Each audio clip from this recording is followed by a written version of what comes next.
first residential building company in 2001. During his career, Reagan partnered with realtors, subcontractors, and other builders to create over 100 homes and 7+ new subdivisions and a dozen commercial properties around the county. He has experience as a carpenter, a builder, a developer, and a realtor. So now he's got the big hat on. So. In 2013, Reagan answered the call to campaign for the position of Madison County Judge Executive. He campaigned on bringing economic growth, fiscal responsibility, transparency, and accountability to the government. He was elected in November of 2014 and took office in January of 2015. Reagan resides in northern Madison County with his lovely wife, Kelly, and their 2 daughters, Kathleen and Natalie. Excuse me. Please join me in welcoming our Madison County Judge Executive, Reagan Taylor.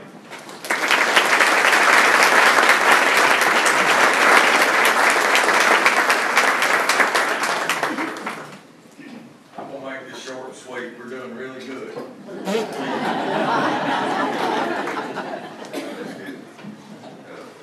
I am very, very, very honored to be here. First off, I would like to thank David Rowley with Bridge Chamber, Benji, Richmond Chamber for having a great event. Very honored to be standing here in front of y'all today. Great crowd, great turnout. Can y'all hear me okay? Because I've been working really, really hard on this speech, and so I want you to hear every word of it. Every word of it. Well, between the 2 record-breaking winter storms, the disastrous flooding, collapsed bridges, and most recently the findings of forgery and theft within our CSET department, all we're really missing is a plague of locusts to hit Madison County. And I will have faced all possible challenges in my first 5 months in office. So, I really am very, very humbled at the opportunity to serve you all as a county judge executive. This is an exciting time for all of us and a huge chance for growth in our county. Projections indicate that over the course of the next 10 years, our population will rise from the current 82,000 to 100,000 citizens. As one of the fastest growing counties in the state, we have the potential to use our current strengths to expand and make this a place where Madison Countyans are excited to live and work, but also where non-Madison Countyans wish to settle and establish their roots. I ran for office because I truly felt that I had been called to serve. My family and I prayed long and hard and really felt that God had set me in this time and place to serve my community as Judge Executive. I can say that after 4 months in office, there is no doubt that my talents and faith have been put to the test. As many of you can appreciate as a small business owner, I am used to wearing many hats: planner, financial advisor, human resources manager, and even some days a janitor. I truly believe that owning my own business uniquely prepared me for this position. There is no doubt that a day in the life of a judge executive is one where you bounce from one subject to the other, much like I did as a builder, realtor, and a business owner over the past 14 years. As a citizen looking from the outside in, I saw potential in this county that I love.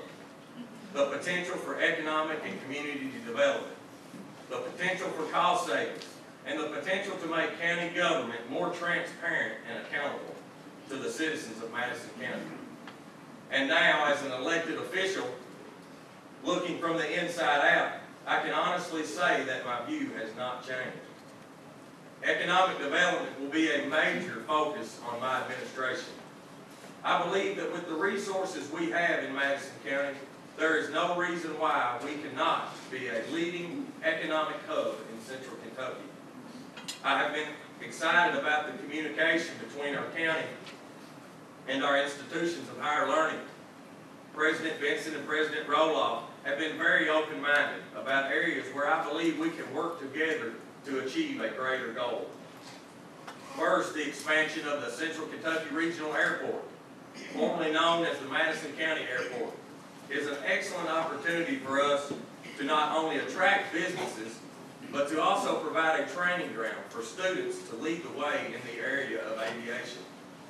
Dr. Willie Walker and the Airport Board, in conjunction with EKU, have been working with the 3 local governments to make this expansion plans a reality. Second, EKU, Berea College, and our many technical schools serve as an excellent source of highly educated and highly skilled workers that businesses are looking for when considering locating in Madison County. I have been pleased to start our own internship program, where last semester we had 10 college students gaining hands-on experience by working with our various departments. With the winding down of the chemical stockpile operations at the depot, it is obvious that we need to identify and locate new industries that can employ and retain the talented and skilled labor that will no longer be needed after the D-mill is completed. Recently, Tanita Goodwin with the Richmond Industrial Board organized the Kentucky Association of Economic Development Conference here in Madison County. I spent several days with those folks and was truly inspired to be a part of this kind of cooperation. The conference provided us insight on what outside entities are looking for when visiting an area. There is no doubt we have potential to be greater than we even are today. When I talk about community development, I'm looking at how community leaders can come together more effectively, addressing issues facing our county. Currently, the cities each have their own economic development plans, and the county does not even have an economic strategy, something that is high on my priority list of to-dos for the upcoming year. I feel we should all be working together to attract businesses to our area. I strongly believe that a job is good for the entire county, regardless of whether it is located in the city of Richmond or city of Berea, or even in the county. I look forward to developing a more unified approach toward business recruitment and expansion. I want to thank Tanita Goodwin and Mindy and David for their willingness to collaborate toward this endeavor. I think we have many areas where the county could work closer with other governing bodies. The recent joint government meeting with the county, Richmond, and Berea officials identified 2 areas where together we can begin planning for a future when telephone fees diminish and CSEP federal dollars are no longer available to fund our emergency management and our 911 programs. Improved communication can lead to lots of benefits for our citizens as well. For example, by working with the sheriff's office, working with the county clerk's office, the jail, the court systems, and other government agencies, we can identify ways that will help make each other's workloads easier, benefit the taxpayers, and potentially save more money. I'm going to share a few examples throughout my speech with you. One of the examples here is the process to bring an inmate from an overcrowded jail to our court system. Right now, our jailers have to get them ready for court, our jailer deputies. Then our sheriff's department, the court security, has to come and pick them up. Then they have to transport them to district court. With technology today, guys, we can be a lot more efficient. We just have to get all the different agencies together to work together for a greater benefit and a better goal for the taxpayer. We also have major savings when looking at county vehicles. In the past, everyone was in charge of handling their own vehicles and vehicle maintenance. There was no recorded or scheduled reminder to change the oil, tires, the planned maintenance check. Because of this, we spent more money fixing issues with a vehicle that could have been prevented with a more constant and proactive maintenance plan for those vehicles. Starting this month, all departments that are covered under the county's insurance will be given a fleet plan with a maintenance schedule that is closely monitored so that we will never have an employee taking time away from their job duties due to vehicle maintenance issues or having individuals driving unsafe vehicles. To date, a large amount of my time has been spent on financial and budget review. The staff and I have found several ways to save money, ranging from renegotiation or even in some cases cancellation of contracts for goods and services, bulk purchases of office supplies, and reducing employee numbers through attrition. We also have requested reimbursement for past projects that the previous administration had not yet gone after. A perfect example of how a simple review saved us money is in our vehicle inventory. In January, our insurance provider sent a list of county vehicles. We noticed that there were many vehicles that were old and in some cases not even drivable. All department heads provided confirmation of the status of their vehicles, and when we finished the review, it was discovered that we were insuring vehicles that were inoperable, vehicles no longer owned by the county, and in some cases, vehicles were listed for values far higher than their actual value. This review alone lowered our assessed value of our vehicles by $1 million at a savings of roughly $17,000 per year in premium. Ideas like fleet management and bulk purchasing are simple changes that result in big financial savings for the county. Savings that are needed considering the major financial issues we are facing.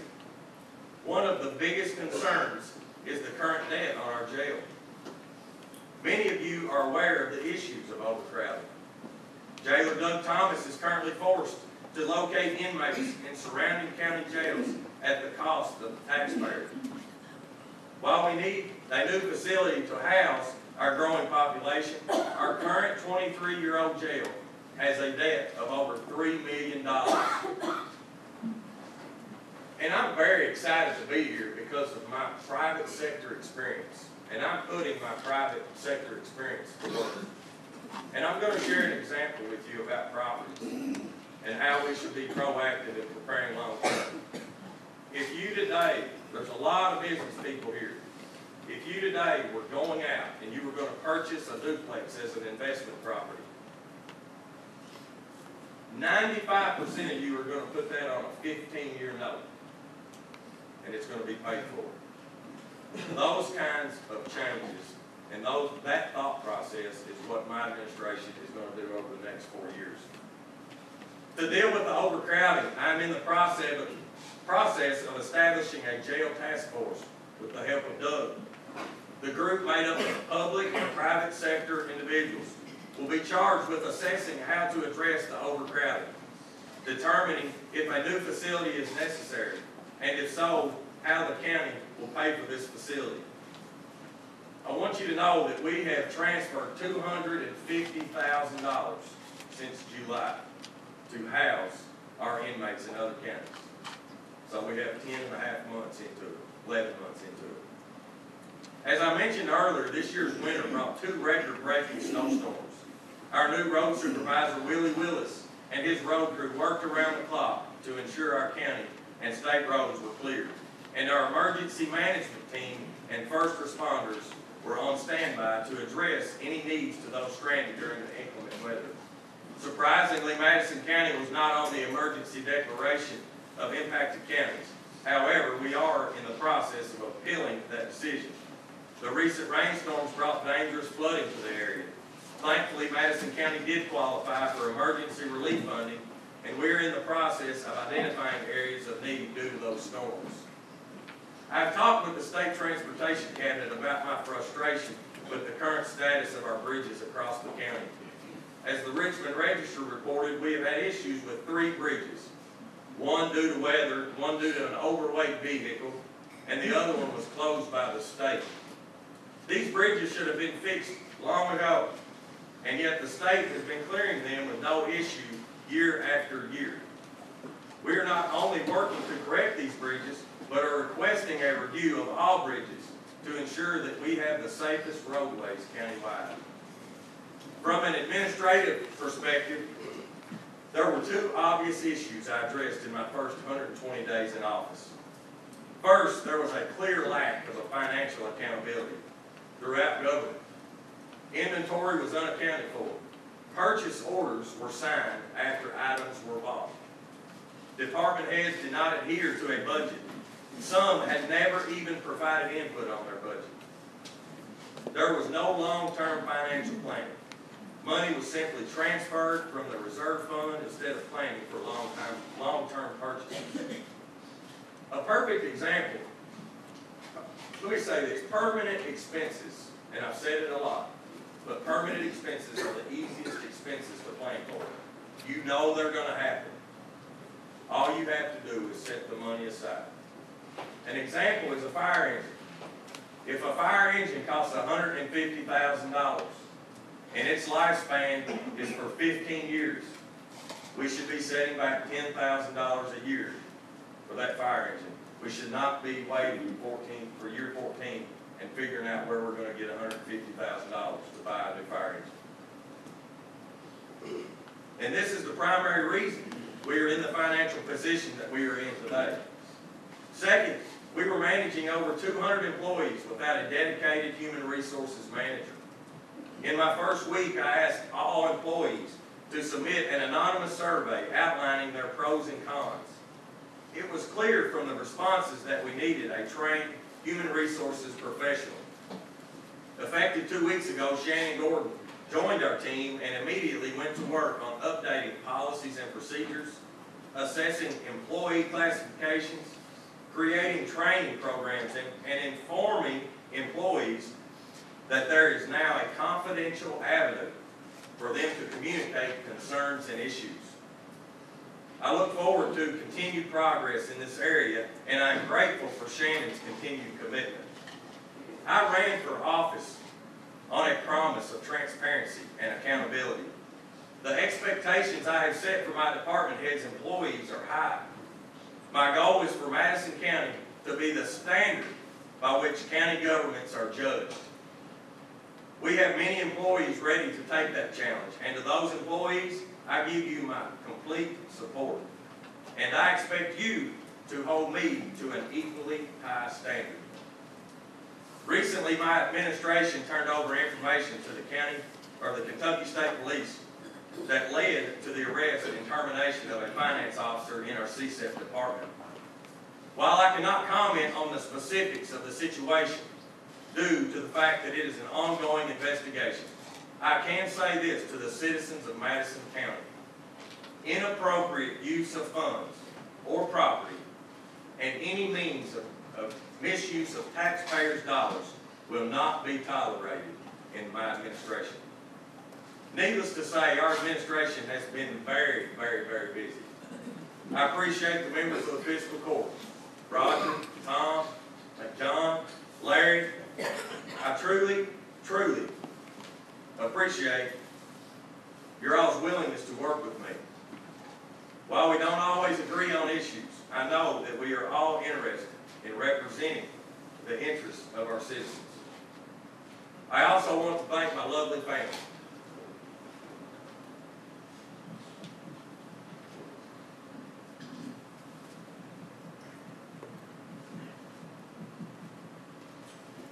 I'm sorry, but I'm less woman than I was this time last year. They walked the campaign trail with me, and now they're my biggest cheerleaders. And I love you all very much. I'm going to close with that, and I'm sorry for that. Again, I want to thank all of y'all for being here. You know, we do have something in common. We are all great leaders of a county and of cities that we all love and that we call home. And I'm very thankful for the relationships that I have built through this. I'm very honored to stand in here representing you all for the next 4 days. We have a great administration. 4 years, not 4 days. What did I say?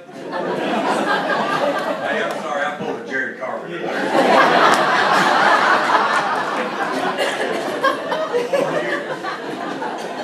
And at that, I'm going to end. And I would love to answer anybody's questions that anybody might have.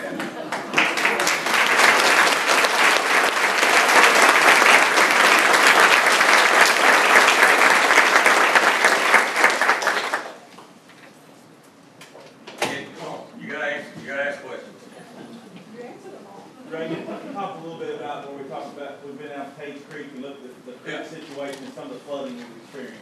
All right, Larry Jones had reached out to me and had concerns about our flooding problems in our creeks and how they're just filled with so many rocks and silt. And it's a major, major concern. It's a major problem. A lot of times common sense comes into me and it just takes over. And that's the way I look at things. I don't necessarily look at things I look at things from the private sector way. But I've got Jared and Jonathan, I got representatives from Andy Barr's office. I had a representative from the NRCS, which is Sam Miller. My magistrates were with me, and we just went down and we just looked at the devastation of what these creeks have caused. And we were on Taste Creek, down around Stringtown. And we've got to fix problems permanently. We can't just say, well, you know, the Army Corps of Engineers or the Division of Water, or, you know, they won't let you in the creeks. Well, that answer's not good enough to me. I actually talked to the Division of Water yesterday and said, man, we had these same problems in 2010. Now we're having them again in 2015. Are we going to wait around until 2020 and have all this devastation to people that are trying to make a living? I mean, poor Larry Jones, his bottom down there was awful. And if you don't believe me, ask one of the guys that was there. And pictures don't do justice. And so I asked the Division of Water yesterday. I said, you know, I can send you all the pictures you want, but it's not going to do any justice until you come down and you actually look and put your eyes on this. You know, at the end of the day, guys, you can get more water in a glass without ice. That's common sense. When you got these mounds of items filled up with creek rocks and silt, and you can't get in them because of some diesel fuel or a little bit of grease, what's worse? Being able to keep them cleaned out, or a car turned upside down in that creek and it sits there in that creek for months after a storm? Is somebody's life not worth a little bit of diesel fuel dripping in a creek? You know, I'm sorry, that's the way I look at it. And so we went to bat, and we're going to bat to see if we can't try to fix some of these problems in the future. Next. Yes, ma'am.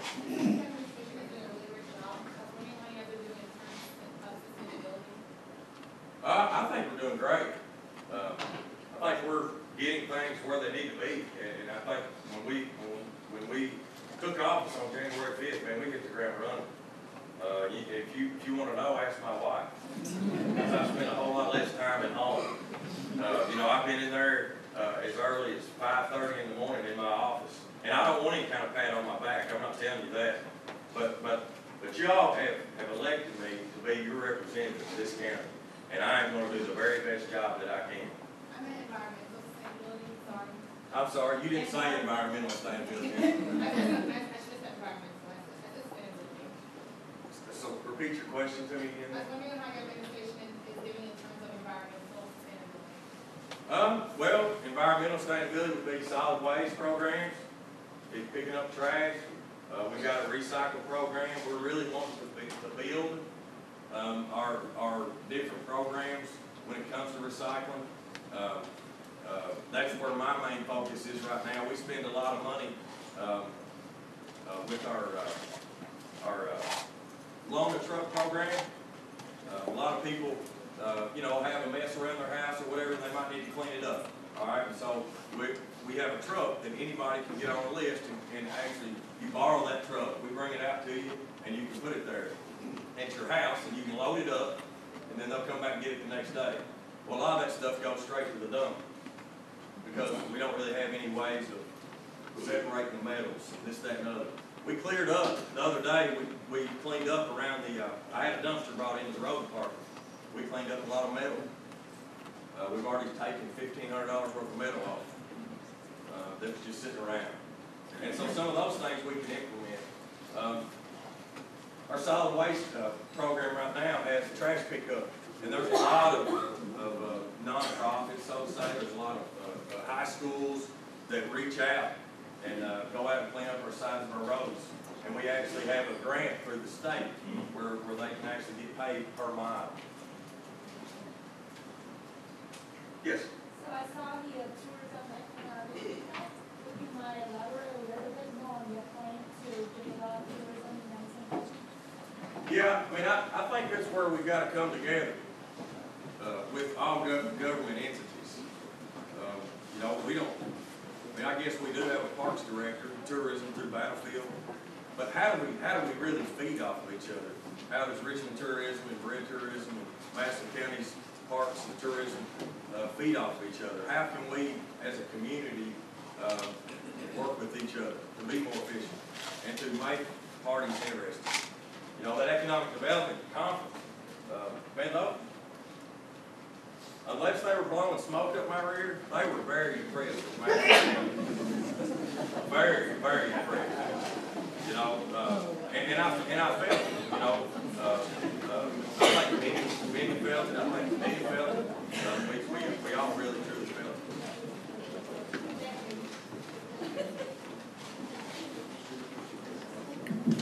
Anybody else? Thank y'all very much. Y'all have a great